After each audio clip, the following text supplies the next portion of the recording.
Mayambu taram nokjabaga loinana Panthoi Manang na ikoknona kurumjari. Ngasi sumahawsago mayamgidamakta yamna nungairaba Phunga Wari ama amuk puduna lakjari.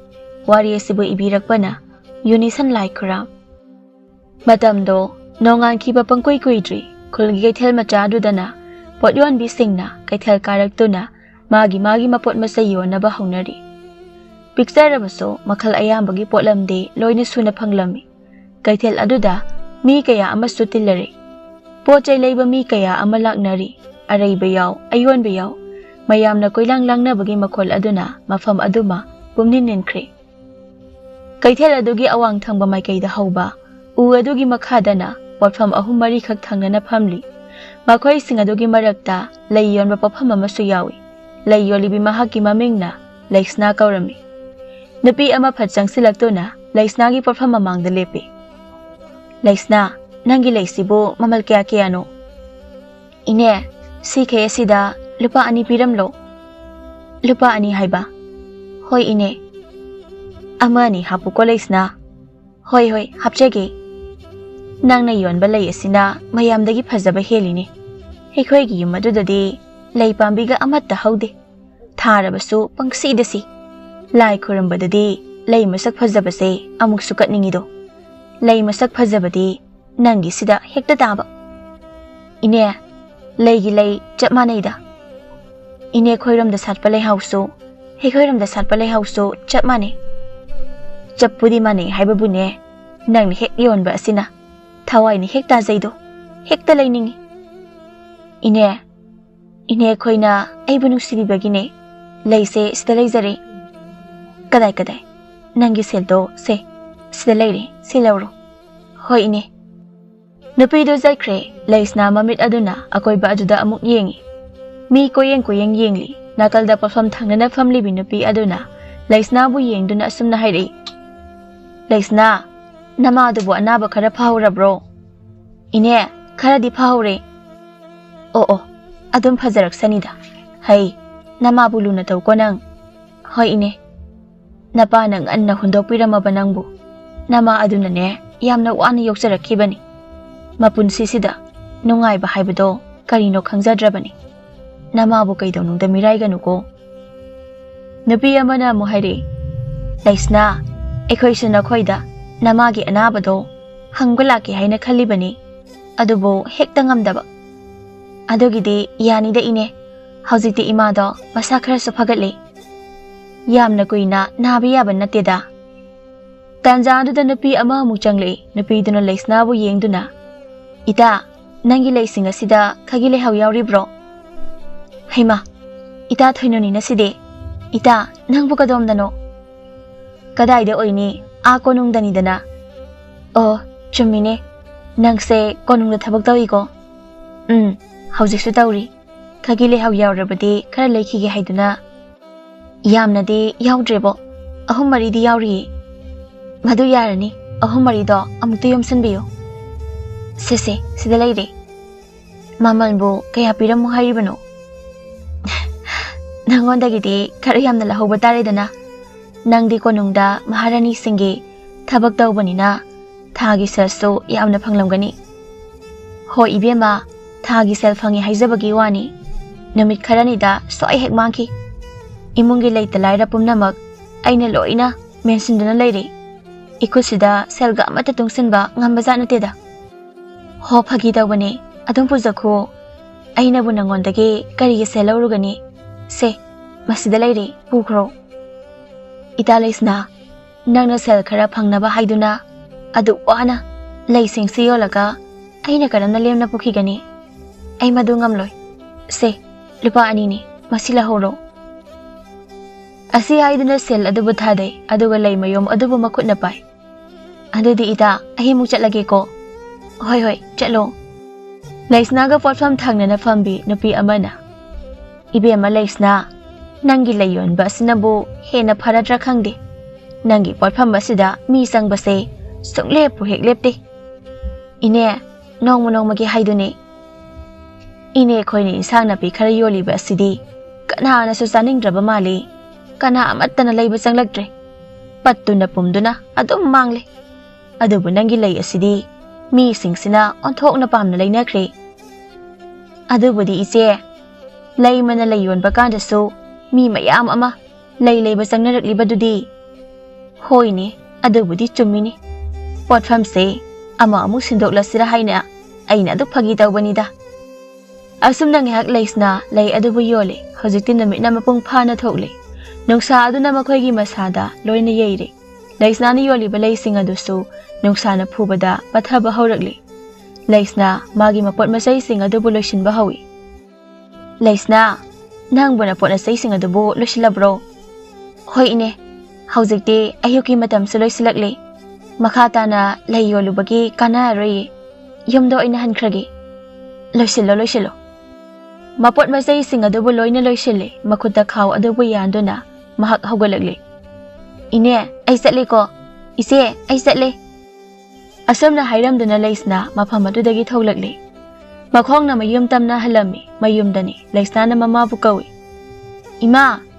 ꯍꯣꯏ ꯏꯃꯥ, ꯅꯆꯥ ꯍꯜꯂꯛꯂꯦ꯫ ꯂꯩꯁꯅ ꯏꯃꯨꯡꯗ ꯆꯪꯂꯝꯃꯤ꯫ ꯆꯥꯛꯈꯨꯝꯗ ꯆꯪꯗꯨꯅ ꯌꯦꯡꯂꯨꯕ ꯃꯇꯝꯗꯗꯤ ꯃꯍꯥꯛꯀꯤ ꯃꯃꯥ ꯂꯩꯃꯅ ꯆꯥꯛ ꯊꯣꯡꯗꯨꯅ ꯂꯩꯔꯤꯕꯗꯨ ꯎꯔꯤ꯫ ꯏꯃꯥ, ꯏꯃꯥꯅ ꯆꯥꯛ ꯊꯣꯡꯂꯕ꯭ꯔꯣ ꯇꯧꯔꯤꯁꯤꯕꯣ? ꯅꯪ ꯍꯜꯂꯛꯂꯦꯗꯅ, ꯏꯆꯥ ꯋꯥꯔꯅꯤ ꯍꯥꯏꯗꯨꯅ ꯏꯃꯥꯅ ꯍꯦꯛꯇ ꯊꯣꯡꯂꯕꯅꯤ꯫ ꯂꯣꯏꯗꯧꯔꯦ ꯂꯣꯏꯗꯧꯔꯦ꯫ ꯀꯔꯤꯒꯤ ꯊꯕꯛ ꯇꯧꯔꯤꯕꯅꯣ? ꯐꯃꯨꯡꯗ ꯑꯁꯨꯝ ꯄꯣꯊꯥꯗꯨꯅ ꯂꯩꯕ ꯌꯥꯗꯕ꯭ꯔꯣ? ꯅꯁꯥ ꯑꯅꯥꯕꯗꯣ ꯄꯨꯡꯐ ꯐꯕꯁꯨ ꯅꯠꯇ꯭ꯔꯤ꯫ ꯐꯃꯨꯡꯗ ꯑꯗꯨꯝ ꯍꯤꯞꯆꯟꯗꯨꯅ ꯂꯩꯕꯗꯣ ꯅꯨꯡꯉꯥꯏꯇꯦ ꯍꯥꯏꯗꯨꯅ ꯇꯧꯕꯅꯤ꯫ ꯆꯥꯛ ꯊꯣꯡꯕꯕꯨ ꯀꯌꯥꯝ ꯋꯥꯕ ꯊꯕꯛꯅꯣ? ꯑꯗꯨ ꯑꯣꯏꯔꯁꯨ ꯌꯥꯗꯦ꯫ ꯏꯃꯥ, ꯅꯪꯁꯦ ꯌꯥꯝꯅ ꯉꯥꯡꯅꯩꯀꯣ꯫ ꯏꯃꯥꯅ ꯑꯃꯨꯛ ꯑꯃꯨꯛ ꯅꯥꯕꯁꯦ ꯅꯆꯥꯒꯤ ꯊꯃꯣꯏꯁꯦ ꯌꯥꯝꯅ ꯄꯥꯈꯠꯂꯤ꯫ ꯑꯗꯨꯅꯅꯦ ꯍꯥꯏꯔꯤꯕꯁꯦ꯫ ꯏꯆꯥꯅ ꯄꯪꯈꯟꯗ ꯈꯟꯖꯤꯟꯗꯨꯅ ꯇꯧꯔꯤꯕꯅꯤ꯫ ꯏꯃꯥ ꯀꯔꯤꯁꯨ ꯇꯧꯗ꯭ꯔꯤꯕ ꯑꯁꯤꯗꯤ꯫ ꯐꯔꯦꯁꯦ, ꯅꯐꯤ ꯅꯔꯣꯜꯗꯣ ꯍꯣꯡꯗꯣꯛꯎꯔꯣꯁꯦ꯫ ꯐꯤꯔꯣꯜ ꯍꯣꯡꯗꯣꯛꯄꯒ ꯂꯥꯏꯔꯤ ꯏꯃꯥ꯫ ꯉꯁꯤꯗꯤ ꯄꯣꯠꯁꯤꯠ ꯌꯥꯝꯅ ꯐꯩ꯫ ꯂꯩ ꯑꯌꯥꯝꯕ ꯂꯣꯏꯅ ꯌꯣꯟꯈ꯭ꯔꯦ꯫ ꯇꯨ, ꯉꯁꯤꯒꯤ ꯁꯦꯜ ꯁꯤꯗ ꯂꯩꯔꯦ꯫ ꯐꯔꯦ ꯐꯔꯦ, ꯏꯆꯥꯅ ꯌꯣꯟꯖꯕꯅꯤꯅ ꯁꯦꯜꯁꯤꯡꯗꯣ ꯅꯪꯒꯤ ꯑꯣꯏꯖꯔꯣ꯫ ꯅꯪꯉꯣꯟꯗ ꯑꯗꯨꯝ ꯊꯝꯖꯤꯟꯖꯔꯣ꯫ ꯌꯥꯗꯦ ꯌꯥꯗꯦ, ꯑꯩꯅ ꯁꯦꯜ ꯄꯥꯏꯔꯒ ꯀꯔꯤ ꯇꯧꯅꯤ? ꯏꯃꯥꯅ ꯑꯗꯨꯝ ꯄꯥꯏꯌꯣ꯫ ꯏꯃꯥꯅ ꯏꯃꯨꯡꯒꯤ ꯃꯀꯨꯞ ꯃꯇꯥ ꯃꯦꯟꯅꯔꯤꯕꯅꯤꯅ ꯏꯃꯥꯅ ꯄꯥꯏꯒꯗꯕꯅꯤ꯫ ꯁꯦ, ꯅꯪꯅ ꯄꯥꯏꯔꯕꯁꯨ ꯆꯞ ꯃꯥꯟꯅꯩꯅꯦ꯫ ꯑꯗꯨꯗꯤ ꯏꯃꯥ, ꯁꯦꯜꯁꯤꯡꯁꯦ ꯎꯄꯨꯗ ꯍꯥꯞꯆꯤꯟꯗꯨꯅ ꯊꯝꯂꯨꯔꯒꯦꯀꯣ꯫ ꯍꯣꯏ ꯍꯣꯏ, ꯊꯝꯖꯔꯨꯔꯣ꯫ ꯂꯩꯁꯅ ꯍꯧꯒꯠꯇꯨꯅ ꯆꯥꯛꯈꯨꯝ ꯑꯗꯨꯗꯒꯤ ꯊꯣꯛꯈꯤꯔꯝꯃꯤ꯫ ꯂꯩꯁꯅ ꯑꯃꯨꯛ ꯆꯪꯂꯛꯏ꯫ ꯆꯥꯛ ꯊꯤꯔꯕꯅꯤꯀꯣ꯫ ꯏꯁꯤꯡ ꯀꯥꯏꯁꯦ ꯀꯟꯁꯤꯜꯂꯛꯑꯣ꯫ ꯆꯥꯊꯣꯛꯅꯕ ꯇꯧꯔꯁꯤ꯫ ꯃꯇꯝꯒꯁꯦ ꯌꯧꯔꯝꯂꯅꯤ꯫ ꯍꯣꯏ ꯍꯣꯏ ꯏꯃꯥ꯫ ꯑꯗꯣ ꯏꯃꯥ, ꯀꯔꯤ ꯌꯦꯟꯁꯥꯡꯃꯨꯛ ꯊꯣꯡꯕꯒꯦ? ꯍꯥꯎꯗꯧꯔꯤꯕ ꯖꯥꯠꯅꯤꯗ꯫ ꯃꯅꯤꯡꯗ ꯍꯧꯕ ꯀꯦꯡꯉꯣꯏꯗꯣ ꯃꯗꯨ ꯈꯔ ꯍꯦꯛꯂꯒꯅꯦ ꯍꯦꯛꯇ ꯀꯥꯡꯁꯣꯏ ꯊꯣꯡꯖꯤꯜꯂꯕꯅꯤ꯫ ꯑꯃꯕꯨ ꯊꯣꯡꯂꯕꯗꯤ ꯌꯥꯔꯦꯗ ꯏꯃꯥ꯫ ꯑꯗꯣ ꯏꯕꯦꯝꯃ, ꯍꯌꯦꯡꯗꯒꯤꯗꯤ ꯏꯃꯥꯅ ꯑꯣꯏꯅ ꯑꯃꯨꯛ ꯀꯩꯊꯦꯜꯗ ꯆꯠꯂꯒꯦ ꯍꯥꯏꯅ ꯈꯜꯂꯤꯌꯦ꯫ ꯌꯥꯈꯤꯔꯣꯏ ꯌꯥꯈꯤꯔꯣꯏ꯫ ꯏꯃꯥ ꯀꯩꯊꯦꯜꯗ ꯆꯠꯄ ꯌꯥꯈꯤꯔꯣꯏ꯫ ꯏꯃꯥ, ꯅꯁꯥꯗꯣ ꯍꯥꯟꯅ ꯑꯃꯨꯛꯇ ꯄꯨꯡꯐ ꯐꯍꯟꯈꯤꯁꯦ ꯀꯩꯗꯧꯒꯦ? ꯍꯩ, ꯏꯃꯥ ꯅꯥꯕ ꯐꯔꯕ ꯑꯁꯤꯗꯤ ꯌꯨꯝꯗ ꯑꯁꯨꯝ ꯐꯝꯗꯨꯅ ꯂꯩꯁꯤꯟꯕꯗꯣ ꯃꯁꯤꯅ ꯍꯦꯟꯅ ꯏꯃꯥꯒꯤ ꯍꯛꯆꯥꯡꯁꯦ ꯋꯥꯏꯅꯦ꯫ ꯀꯩꯊꯦꯜꯗ ꯆꯠꯊꯣꯛ ꯆꯠꯁꯤꯟ ꯇꯧꯔꯤꯕ ꯃꯤꯁꯤꯡ ꯑꯗꯨꯕꯨ ꯌꯦꯡꯗꯨꯅ ꯂꯩꯕꯁꯨ ꯍꯦꯟꯗꯣꯛꯅ ꯌꯥꯏ꯫ ꯏꯃꯥꯅ ꯌꯥꯗ꯭ꯔꯕꯅꯤꯅ ꯐꯔꯦꯁꯦ꯫ ꯍꯌꯦꯡ ꯑꯁꯤꯃꯇꯪꯗꯤ ꯅꯆꯥ ꯑꯩꯅ ꯆꯠꯆꯈꯤꯒꯦ꯫ ꯍꯪꯆꯤꯠꯇꯒꯤꯅ ꯏꯃꯥꯅ ꯑꯣꯏꯅ ꯑꯃꯨꯛ ꯆꯠꯄꯤꯔꯣ꯫ ꯍꯣꯏ ꯍꯣꯏ, ꯏꯆꯥꯅ ꯍꯥꯏꯕ ꯌꯥꯕ ꯇꯥꯔꯦꯗꯅ꯫ ꯁꯦ, ꯆꯥꯛꯁꯦ ꯂꯣꯏꯅꯕ ꯑꯃꯨꯛꯇ ꯆꯥꯊꯣꯛꯈꯤꯁꯤ꯫ ꯑꯁꯨꯝꯅ ꯃꯃꯥ ꯃꯆꯥ ꯑꯅꯤꯗꯣ ꯑꯌꯨꯛꯀꯤ ꯆꯥꯛ ꯑꯗꯨ ꯄꯨꯟꯅ ꯆꯥꯃꯤꯟꯅꯔꯤ꯫ ꯃꯊꯪꯒꯤ ꯅꯨꯃꯤꯠꯅꯤ꯫ ꯂꯩꯁꯅ ꯑꯌꯨꯛ ꯉꯟꯇꯥ ꯍꯧꯒꯠꯂꯤ꯫ ꯃꯆꯤꯜ ꯃꯌꯥ ꯁꯦꯡꯕ ꯂꯣꯏꯔꯕ ꯇꯨꯡꯗ ꯃꯁꯥ ꯑꯗꯨ ꯁꯦꯡꯅ ꯏꯔꯨꯖꯊꯣꯛꯂꯤ꯫ ꯃꯐꯤ ꯑꯁꯦꯡꯕ ꯑꯃ ꯍꯣꯡꯗꯣꯛꯂꯤ꯫ ꯃꯗꯨꯒꯤ ꯇꯨꯡꯗ ꯏꯃꯨꯡꯗ ꯂꯩꯕ ꯂꯩ ꯄꯣꯂꯥꯡ ꯑꯗꯨꯕꯨ ꯃꯈꯨꯠꯅ ꯄꯥꯏꯈꯠꯂꯤ꯫ ꯂꯩꯁꯅꯥꯅ ꯐꯃꯨꯡꯗ ꯇꯨꯝꯂꯤꯕ ꯃꯥꯒꯤ ꯃꯃꯥꯕꯨ ꯇꯥꯅꯕ, ꯏꯃꯥ, ꯑꯩ ꯂꯩꯀꯣꯜꯗ ꯂꯩ ꯍꯦꯛꯄ ꯆꯠꯂꯦꯀꯣ꯫ ꯂꯩꯀꯣꯜꯗꯒꯤ ꯂꯩ ꯍꯦꯛꯂꯛꯂꯒ ꯀꯩꯊꯦꯜꯗ ꯑꯗꯨꯝ ꯆꯠꯈ꯭ꯔꯒꯗꯕꯅꯤ꯫ ꯑꯁꯤ ꯍꯥꯏꯔꯝꯗꯨꯅ ꯃꯌꯨꯝꯗꯒꯤ ꯊꯣꯛꯂꯛꯂꯤ꯫ ꯂꯩꯁꯅ ꯃꯈꯣꯏ ꯌꯨꯝꯒꯤ ꯃꯈꯥ ꯊꯪꯕ ꯑꯗꯨꯗ ꯈꯔ ꯆꯠꯂꯒ ꯂꯩꯀꯣꯜ ꯃꯆꯥ ꯑꯃ ꯂꯩ꯫ ꯂꯩꯀꯣꯜ ꯑꯗꯨꯗ ꯃꯍꯥꯛ ꯌꯧꯔꯦ꯫ ꯍꯥꯏꯔꯤꯕ ꯂꯩꯀꯣꯜ ꯑꯁꯤ ꯃꯄꯥ ꯃꯄꯨ ꯍꯥꯛꯇꯛꯇꯒꯤ ꯂꯩꯔꯛꯂꯕ ꯂꯩꯀꯣꯜꯅꯤ꯫ ꯃꯈꯣꯏꯒꯤ ꯁꯥꯒꯩꯒꯤ ꯑꯣꯏꯅ ꯂꯩꯀꯣꯜ ꯑꯁꯤꯗꯒꯤ ꯂꯩ ꯍꯦꯛꯇꯨꯅ ꯀꯩꯊꯦꯜꯗ ꯌꯣꯟꯕ ꯑꯁꯤ ꯇꯧꯅꯔꯛꯏ꯫ ꯍꯧꯖꯤꯛꯇꯤ ꯂꯩꯁꯅꯥꯅ ꯑꯃꯨꯛ ꯃꯍꯨꯠ ꯁꯤꯟꯗꯨꯅ ꯇꯧꯔꯔꯦ꯫ ꯄꯨꯡꯆꯥꯎ ꯆꯥꯎꯕ ꯂꯩꯀꯣꯜ ꯑꯃ ꯅꯠꯇ ꯇꯥꯔꯕꯁꯨ ꯂꯩ ꯃꯈꯜ ꯑꯌꯥꯝꯕꯗꯤ ꯂꯩꯀꯣꯜ ꯑꯁꯤꯗ ꯍꯧꯏ꯫ Lei thaba asina Leishna gi heinabini. Ningol oibi Leishna. Leisak leisu manadaba lei mayam amana. Phungaina leisat tamduna leiriba adubu ubada mahaki mapuning ado langtakni. Leishna makhong thangjinduna lei hekba hawi. Asimasu heklage. Masigi sanari athonba asiso khari heklage. Haima. Simadi lemon jalam ledana. Aidi ngarang masigi leise uhodra boire. Oh, pamoida. Asumna mathang leising su heklami. Adum heklakpana mahaki leigi polang du pik thale. Leigi polang se pik thale se. Sikhe heklabadi yarani. Haima. Aidi khagile hau hekpa kawina. Asi haiduna leikol adugi awang thangba sithek aduda hauriba khagile hau pambi adu tamna changsilami. Kayambu satrida leise. Masigi leise mini yamna pamne. Masibo yamna leine. Karigi oiraba zanu haibududi ai khangde. Khagile hau adubuso khare hekle. Lei loine hekpa loiraba tungda mahak mafam adudagi thoglakle. Aduga kaithel taba lambi aduda chatlami. Lambi adudani Leishna chumdring chatlingai sagol ama yamna thuna thaukhirami. Kana thaukiba sagol adubo yengduna. Kari sagol khuthauno masibo. Lambi se uphul thoi haiba khanglibani. Onthokna wakhal tadidago. Leishna asum chatpana kaithel yauri kaithel aduda mi kaya leinadri. Khara di leinaramle. Mahak su mahaki platform mapa aduda changsinduna famthari. La amagi mathakta mahak ni heglakpa leising adubo haidoktuna thelduna thamle. Maduge hek thangnaba mikup aduda napi ama phatchangle. Napi aduna Leishna bu yengduna. Leishna ngasidi labak yamna phari he ai. Nangna platform thakiba ase ubada ai hekta chelaklabani. Aina ihan haledo. Ine na ihan hali. Aina halinge asida phajaba lei makhai loina khanduna lehaurage. Ine na apamba khai leibiyo. Leigi wadi loina phajaida. Phajaba budi loina phajaida. Nangi lei asina laida katpana. Pukning wakhalase irum heklumi. Asongi nakalda phamba Lei Yonbi asna yonba leidi leiningdeni. Asi haiduna leising adubu khali apamba khara khanduna leising adubu leire. Madugi mamal piramduna madubu puduna mahak chatkre. Ngaihak leibaga mahaka platform thangnana fambi nupi ama lai. Ibi ama Leishna nangdi onthokna nganna kaithelak lameda. Hoi ine aina yoliba lei aside lai khurambada sejinabanido. Aduna kharangana yolhoge tawbani. Nangna lai khuramba hairaga ngasi se awang khulgi lai harauba hoba numitnine. Thabak mayam asida aidi ikawbu kawi. Leishna nangbu haraubu yengba chatloidaro. Ine khangdrida. Khangdri haisibo nate namadubu anaba henjilabro. Henjindeda phare hayengdagidi imano oina kaithel karaklani.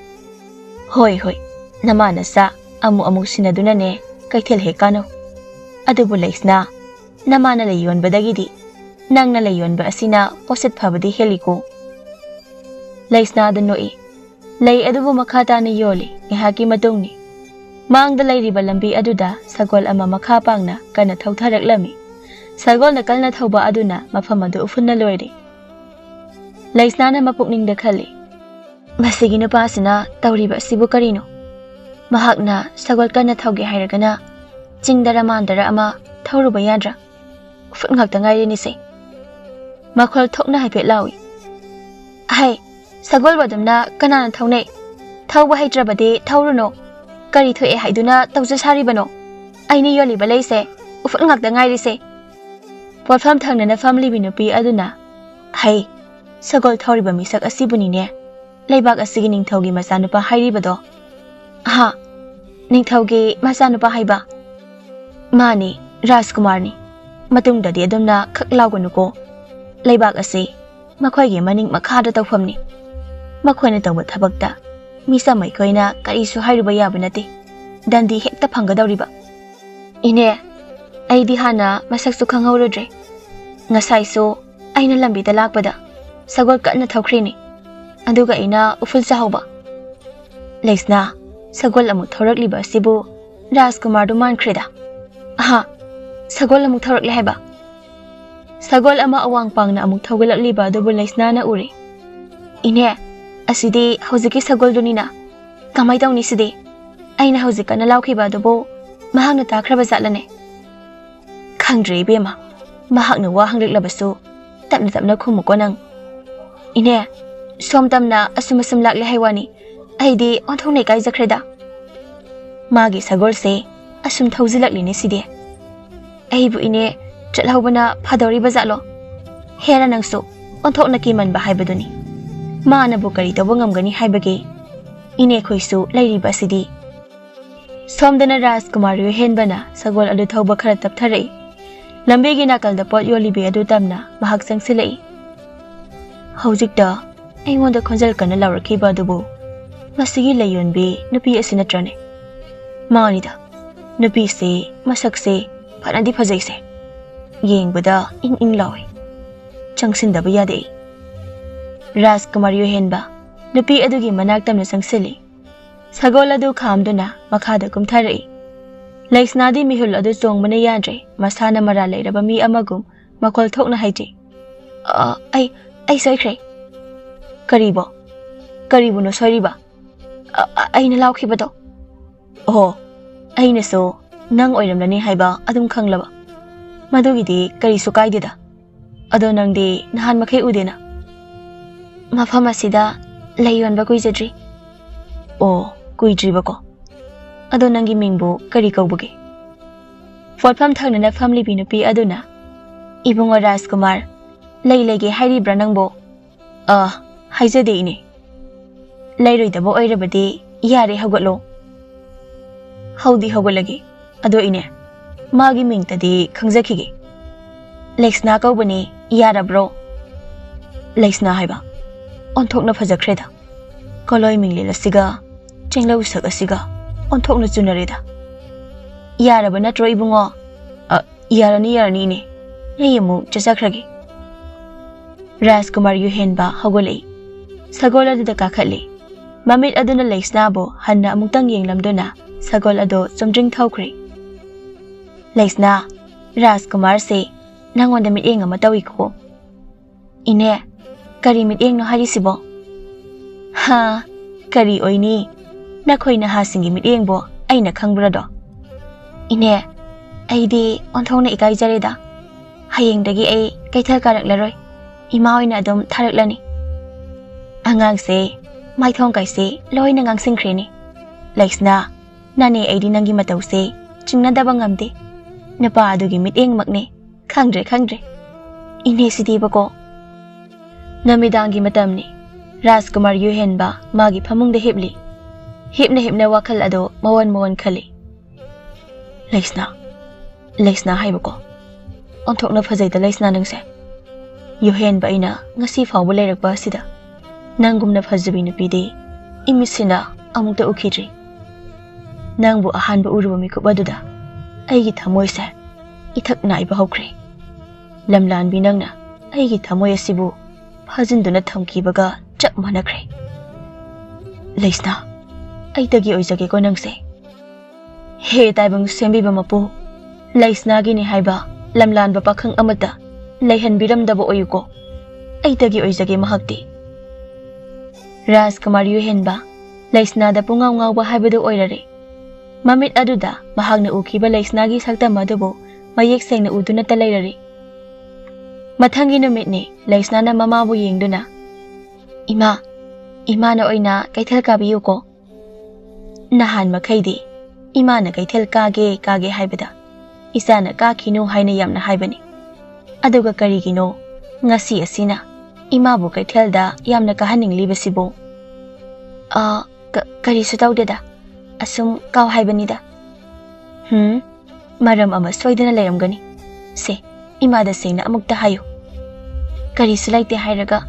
Ima leidi aina hekpirabani. Lei yawba polangdo sa leiri. Se sipuduna thuna chakro.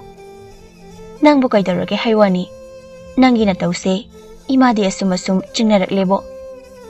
Chingnabino kaiso ai kaiso tawjade. Nasi hairaga imungda phachangki. Kadomdagi humrakliba nonglaino masina. Isagi asigumba matawse amuktabu ukhidri aidi. Khangdre laitunga ongnaraba sala. Lei Malaigi Polang adubu makhutna yanduna kaithal tamna chaikhre. Somdana Rajkumar yohenbadi mapungning adu langtakna leiri. Phajabanida magi saktamdo. Ngarang sumahak na ibu ahing ngasi tumhankide. Karigino hegi thamoy asina mahakpu asuk yamna nungsiba phawriba. Masiburane nungsiba haibado. Aigi pungning wakalse ahangba malangda itaw tawduna leibaga chap manare. Magi saktambu udunata yengningdunata leiningi. Ai kaithalda chattaba yade. Mahaka unanaba mahakna yonba lei adubu ai leidaba yade. Asomna mapukningda khaladuna mahak mapi maron nana sesin jasale aduga mahaki sagol adugi mathakta tongkhali. Sagol thauduna mahak kaithal tamna lakli ujaning bastaktambu ujagani haibagi wakhanda mapukning ado yamna langtaknei. Kaithal yongning bana yadre. Rajkumar yohenbana sagol asum thorakpana kaithal adu yaurare. Langtaknaraba pukningga nongolaba thamoigana ngarangi mafam aduda hana yenglami adubo yohenba mahaki mamina Leishnabu udre. Karino sidi hegi Leishna udena mahakbu kaithal karaktraba jatlane. Mafam adawaida hanna koyeng yenglami adubo mahakna yengbada Leishnadi leiba udre. Mahaki mathamoy ado yamna wajarami. Ikaw langba thamoy asida kari pakhongno nangna chaliba. Hegi thamoy bulaknagi khanduna aigi mitmangdagi nangna lotpra. Leishna nang karigi lotpage. Lei yonfam adu tamna sangsinduna hanglage khanduna mahaki sagol ado mafam adu tamna thaujilami. Sagol adudagi mahakum thai aduga asumna napi aduda hangi. Ima wa amata hangjage ba. Ibungo Rajkumar kari wa hange haibano. Sumdawba ima mafam sida Lei Yonbi nupi adubu mahakbu laktabra. Mafam sida Lei Yonbi nupi hairiba asibu aigi isa nupi Leishna bura. Mane mabune. Ima se numit kharani hakjang ngamdaduna leiruba. Maduda isana mama aigi mahut sinduna aduk yonbanida. Ngasidagidi imana aina amuk yoli. Adudi ima ai amuk chakhragi. Asi haiduna magi sagol aduda tongkhaduna sagol thauduna chakhre. Ise Rajkumar asibu ngauraba jatlo. Matawase ngauramgadaba mali. Ho ngarangdo nasanapi Leishnaga potham asida thengnakibani. Nupa asina Leishnagi maming kasu hanglipotnida. Adugi oiba taridana. Hegi isanapina mawong amatawriba adudi. Leima Rajkumar asina nasanapibu pamba nungsiba maline. Adunabu thawoina ngasi amuk lakliba asini. Ise madu chatnaba yaba wanatida. Ima isadi lairabani. Lukhrabi mama aina pupang sudana nawrakpa masani. Asigumba wakhan khaluba yaba haunade. Hai thamoy anigi nungsinaba marakta kana amattana thingba ngamdabani ko. Maraibaktabu tamlamlabadi Rajkumargi nupi kaido oiba phanggadoribani. Ise ahedugumbaka amatta pamjade. Lairaba aikhoidi asumna asum lairaba oina leijage. Migi nungai yaifaba amatta kalaksade. Ho khangdre laina tamba ama laksarasani. Makhoi anido tuminna leinaki. Numidangi matamni laimana masan pibu yengduna. Nangbu phi kayam sarabagene. Ima ngasidi phi ka amata sadre. Karige nangdi karigi phi sadriba. Aido ima. Hai ima na nangonda haigedaba wadi. Thik nemba nangna kaidaw nungda awangba thajalamge haina khanganu asini. Ai kaisu tawdeba ima. Tawdrikan aduda tawdanaba hayauribani. Nama ise lukrabini haiba khanguko nang. Sagai asigi layoikraba ipa ipusingbu chenthagadaba thabakti nang kaidarungda tawge haina khanganuko. Aikhoi ima sidiba onthokna ngangkhraponi ai kaisu tawde hairaga. Soiraba kanda ihe haina haigadabado adugi sarukpudi soidrikanda soidanaba hotna hoba aduna phatro. Hoi yari ima ai chakse loisilaklage. Imana adom wa ngangduna leiri. Hai, haibiba asiniko aidi. Asi haiduna leimado mapalda thokirami. Leishna na mapukningda khalhawi. Ikhui masidi bako. Aina di somda pungning wakalasina. Ngarangda thengna kiba lamlanba mangonda tauduna leiri. Karigino, hegi thamoy asida nahan makai phawdaba ihul ama phawrakliba sibo. Nati, aise nungsibada ngawraba misa ama haibado oirabro. He Leishna, nangiso yeningtha haibado laklaba male. Namit kharanigi matungdani konungdani Rajkumar yohenba pathamoy edo yamna wazana leiri. Amuktang ukhiba namit adudagi mahaki saktambo aina uraktri. Aigi thamoy se tasengna mahakbu uningbana ikhau langle. Namit khuding kaithalda jatuna mahakbu ubra haina yengjabani. Adubu mahakti nongmata aigi mitmang asida lepladre. Nate tasengna mahakbu aigi famdagi lotke kaina khallaba jala. Madusu oiroi. Mahaka aiga khangnabasu natri. Khangsu khangnadana karigi mahakna engondagi lotkadawriba. Asumna leibana ai oiraroi. Ngarang aigi itawna hairakpa wafam adubu Lei Yonbi Leishna ga konung asida thabak tawi thoinuga mata sanai dinai haibago. Aina mahaki mayum khangdribase thoinuda hekta hanglake. Mahakna ikhoi anigi punsi lambi sembada mateng panghalake. Rajkumar yohenbana asumna khanduna thoinubu unarami. Ibung na nasalaibu kaububu kari haibigadabano. Thoino, aina nangbu kauribase nangna aigi iteng amata pangbidaba yadre adugini. Kari karamba matengno hekta haibiyo ibung. Wase koithokduna leiba kanaroi. Hekta hairageko. Haibiyo. Leishnaga nanga nata oi haribase chumbra. Ita Leishna buro. Mahaka ega ita oi. Thoino, nangaigi mateng pangdaba yadeko. Nangi likfang saw hairabaso ay sage. Ibung, wado amukta hana sengna haibiko ba? Leishna do, aina ahanba uruba mikub adudagi aigi thamoyse ngawduna leire. Pukning wakal animak mangonda loina luptuna leire. Nahanongma akaithelda thengnabani. Adubu mathangi namitagidi mahak kaithelda karakhidre. Ay mabu yamna uningi. Mahaki mayum engona takpa. Natraga mahaka unanaba nang namukta sinbiyo. Ibung na ita Leishna bo thamoy sengna pamba magta oirabadi aina mateng soidana pangjagi.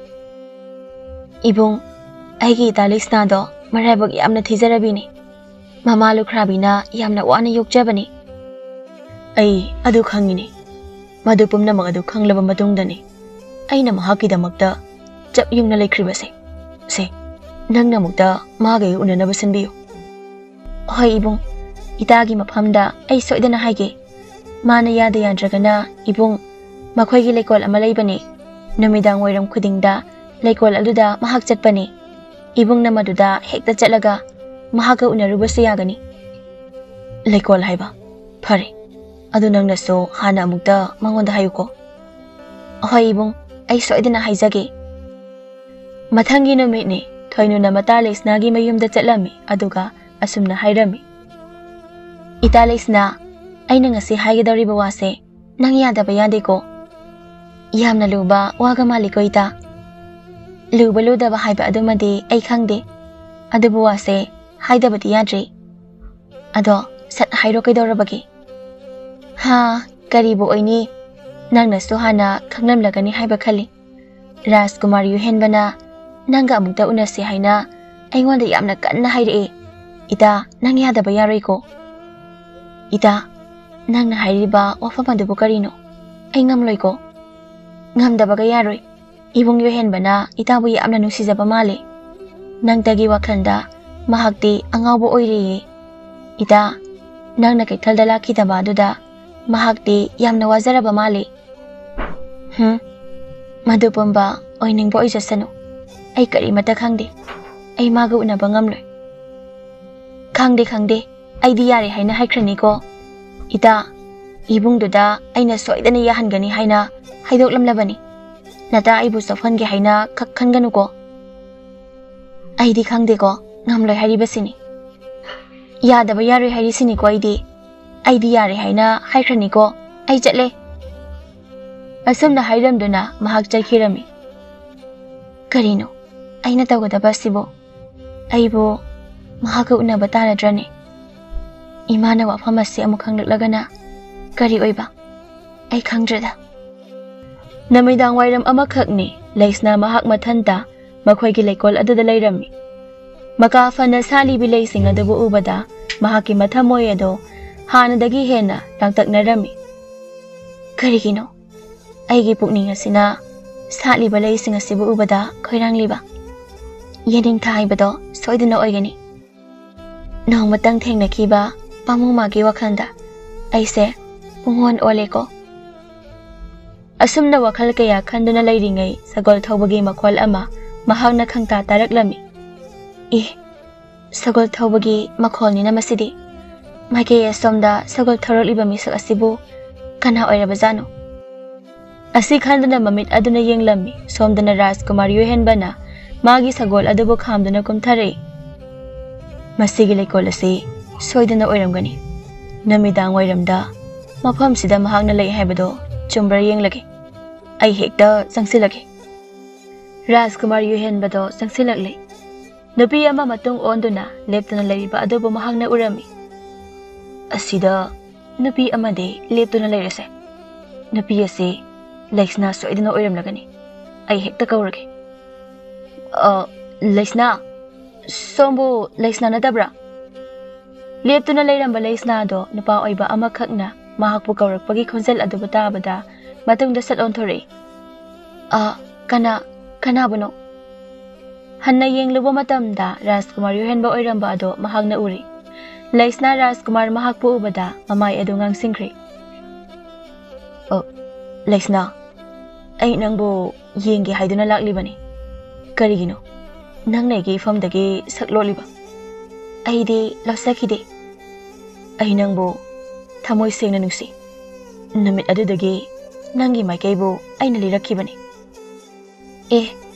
madudi karigino ibong aigi khongonbo karigi libirakliba nangbu nungsibagi nangbu pamjabagi adumna haibigano aina haibo famse asengbani nang aibu thajadribra madugi nachade nasal oibi aidi lairabini lukhrabi imana nawuk nakon bibani madu oiraga kaidorage nangi maramda pumnamak khanglaba matungdani aina nangi damakta leplibase nang aibu singnabigano ahingamloi nang sakro mafam asidagi nang sakro chatkani nangbu puduna chakhigani kari haiba aibu puduna chakhigani haiba adamna haigano nangbu inakta lengdana thamlage nangi fajaba saktam asibu mikup khuding yengduna leurage aingamloi ai